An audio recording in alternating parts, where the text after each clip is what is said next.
Hello everyone. आज सकाळी मला चपाती, पराठे आणि दही धपाट्याची ऑर्डर होती। मग ती ऑर्डर एकदम गरम आणि फ्रेश बनवून डिलिवर्ड केली आणि त्या ताईंचा इतका सुंदर त्यांनी मला पर्सनली फीडबॅक दिला, खूप छान होती, टेस्ट खूप आवडली म्हणून। तर थँक्यू सो मच ताई। आणि मला नंतर दुपारी पुरणपोळी विथ कटाची आमटीची ऑर्डर आली। आणि बघा, आपण आमटी ही प्रत्येक वेळेला फ्रेशच बनवतो आणि वाटणही फ्रेशच बनवून ठेवतो, मसालाही आपण कुठलाही प्रिझर्वेटिव्ह यूज करत नाही। आणि मग नंतर दिवसभर आज दही धपाट्याची ऑर्डर होती रिपीट, परत मग पुरी भाजीची ऑर्डर होती, भरलं वांगं होतं, साबुदाणा खिचडी होती, अशा कंटिन्यूअस ऑर्डर चालू होत्या झोमॅटोवरच्या।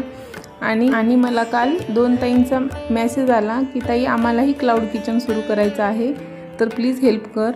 तर ताई, तुम्हाला मी नक्कीच सांगू शकते की तुम्ही नक्की ट्राय करा आणि सुरू करा, आणि तुम्हाला जे पदार्थ चांगले जमतात त्यात तुम्ही नक्कीच ट्राय करा आणि यशस्वी व्हा। एवढ्या कामामुळे खरंच पर्सनली मेसेजला रिप्लाय देणं शक्य नाही, त्यामुळे मी इथेच सांगितलं।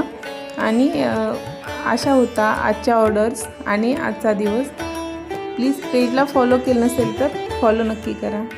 Bye bye everyone.